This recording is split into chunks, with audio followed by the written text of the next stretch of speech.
معیشت میں بہتری لانے کے لیے حکومت کا بڑا فیصلہ، فیصل آباد چیمبر آف کامرس کا مطالبہ منظور کر لیا، 30 ارب روپے سیلز ٹیکس ریفنڈز کی منظوری، بحالی کا عمل 72 گھنٹوں کے اندر مکمل ہوگا۔ صدر چیمبر آف کامرس ڈاکٹر خرم طارق کہتے ہیں کہ ایکسپورٹ بہتر ہوگی تو صنعت کاروں کا اعتماد بحال ہوگا۔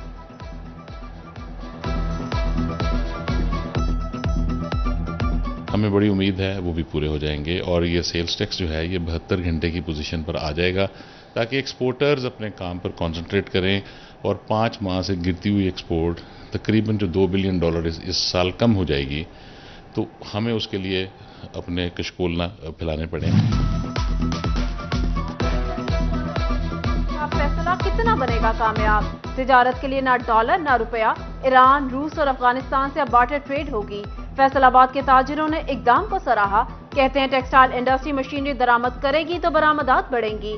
ممبر پائمہ فیصل میاداد کہتے ہیں روپے پر بوجھ کم ہوگا تو تجارتی خسارہ کم ہوگا، کپڑا، زراعت اور چاول کے بدلے سستا خام مال ملے گا۔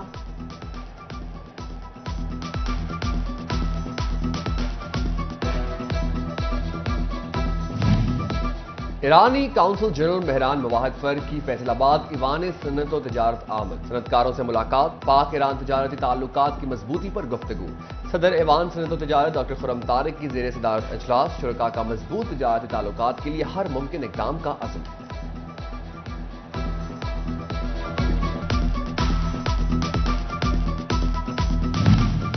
پی ایف سی شیئر کے تحت صوبہ بھر کی ایجوکیشن اتھارٹیز کے لیے 27 ارب جاری، محکمہ تعلیم فیصل آباد کے لیے 1 ارب 98 کروڑ 22 لاکھ، جنگ کے لیے 81 کروڑ، ٹوبا ٹیکسنگ کے لیے 75 کروڑ اور محکمہ تعلیم چنیوٹ کے لیے 33 کروڑ جاری۔ فنڈ سیلری، نان سیلری اور نان ڈیولپمنٹ امور کی مد میں جاری ہوئے۔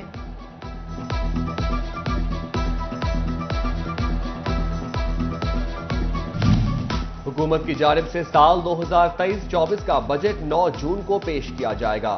بجٹ سے پہلے مزدوروں کے مطالبات سامنے آ گئے، مزدوروں نے ماہانہ اجرت میں 15 سے 20 ہزار روپے تک کے اضافے کا مطالبہ کر دیا۔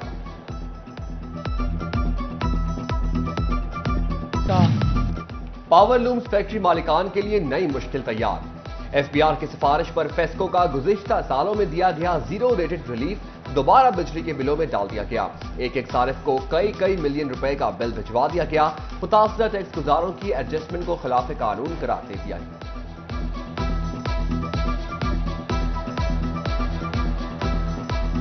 فیڈرل بورڈ آف ریونیو بھٹا مالکان سے سیلز ٹیکس وصولی میں ناکام، جرمانے کے 200 نوٹسز بھجوائے گئے، کسی نے ٹیکس ادا نہ کیا، بھٹوں پر ماہانہ فکس سیلز ٹیکس 10,000 روپے لاگو ہے۔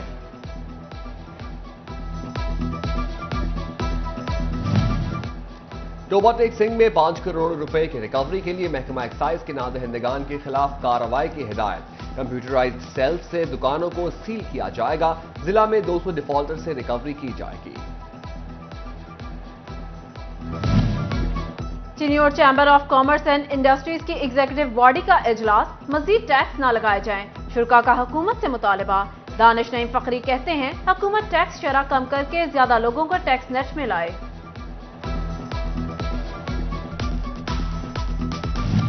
فیصل آباد میں 7,000 سے زائد مکانات کی ریگولرائزیشن نہ ہو سکی، قومی خزانے کو کروڑوں روپے کا نقصان۔ 2007 کے بعد پنجاب ٹاؤن پلاننگ کی جانب سے مکانات کو ریگولرائز نہیں کیا گیا، ریگولرائزیشن کے ذریعے قومی خزانے کو لاکھوں کا فائدہ ہو سکتا تھا۔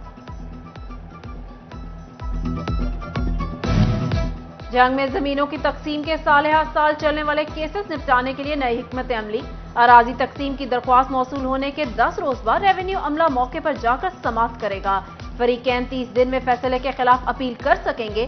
نگراں وزیر اعلیٰ کی ہدایت پر جنگ سے کام کا آغاز کر دیا گیا۔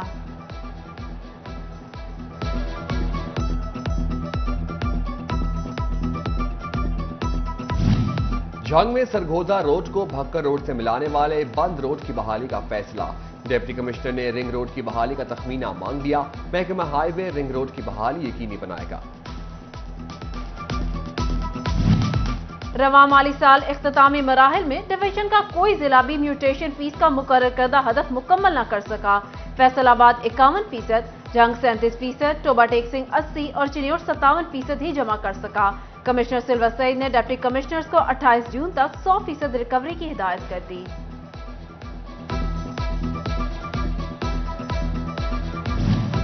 جھنگ میں ریلوے ملازمین تنخواہوں سے محروم، فنڈز کی عدم فراہمی، کیٹیگری سی اور ڈی کے ملازمین کو 5 مارچ سے اب تک تنخواہوں کی ادائیگی نہ ہو سکی۔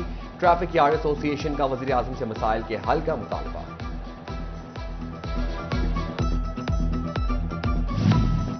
اوورٹیکسنگ میں chamber of commerce and industry کے قیام کی منظوری، منسٹری آف کامرس نے 5 سال کے لیے لائسنس جاری کر دیا۔ چیمبر آف کامرس کے قیام سے تاجروں کے مسائل حل ہوں گے۔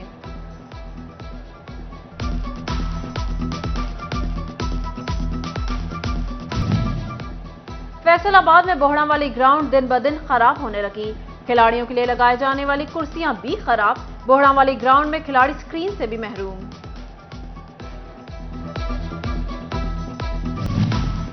جنگ سمیت پنجاب کی 81 مارکیٹ کمیٹیوں میں پی ٹی آئی دور کے تعینات سیاسی عہدیدار برخواست، مراد بھی واپس لی جائیں گی۔ ایڈمنسٹریٹرز تعینات، نئے چیئرمین اور وائس چیئرمین کی تعیناتی تک ایڈمنسٹریٹرز فرائض سر انجام دیں گے۔ جنگ میں ٹرانسجینڈرز کو بے نظیر انکم سپورٹ پروگرام میں رجسٹرڈ کرنے کے لیے اقدامات شروع، ڈپٹی ڈائریکٹر احسان اللہ کمبو نے ہفتہ کا دن ٹرانسجینڈرز کی رجسٹریشن کے لیے مختص کر دیا۔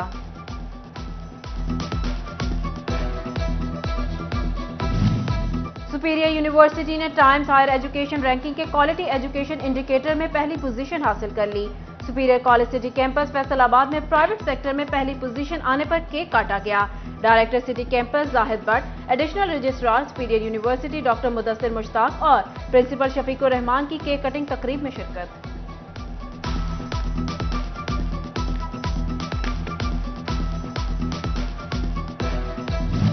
محکمہ تعلیم فیصل آباد کا چھٹیوں میں اسکول امپاورمنٹ پلان پر عمل درآمد کا عزم، سی او ایجوکیشن کاشف ضیاء کا گورنمنٹ ایلیمنٹری اسکول کمال پور 5 جیم میں بھی تحصیل صدر کے ایجوکیشن افسران سے ملاقات، افسران کو اسکولوں کی حالت بہتر بنانے، سہولیات کو فنکشنل رکھنے، اینٹی ڈینگی سرگرمیاں جاری رکھنے کی ہدایت کی۔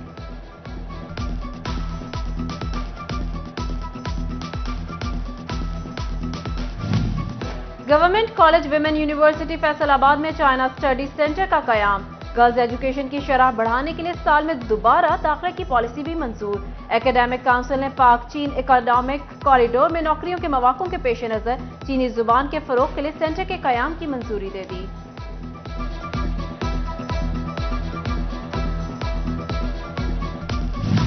فیصل آباد آرٹس کونسل میں سمر کیمپ کا آج پہلا روز، سیشن کا آغاز پینٹنگ سے ہوا۔ اسسٹنٹ ڈائریکٹر اسد حیات کا کہنا ہے کہ جو طلباء ابھی تک رجسٹریشن نہیں کرا سکے وہ آج بھی رجسٹریشن کروا کر سمر کیمپ کا حصہ بن سکتے ہیں۔ فیصل آباد لال پور میوزیم میں نجی اسکول کے طلباء کا دورہ، طلباء کتابوں سے اتنا نہیں سیکھتے جتنا عملی طور پر دیکھ کر سیکھتے ہیں۔ اساتذہ کا کہنا ہے کہ طلباء کو تاریخی جگہوں کا دورہ کرانا بہت ضروری ہے تاکہ وہ چیزوں کو سیکھنے کے ساتھ سمجھ بھی سکیں۔ اور احمد پور سیال کے علاقے بنگلہ یاسمین میں موسلادھار بارش اور ژالہ باری سے موسم خوشگوار ہو گیا۔ گڑھ مہاراجہ میں بھی ہلکی ہلکی بارش، زرعی ماہرین کا کہنا ہے کہ بارش سے دھان کی فصل کو فائدہ ہوگا۔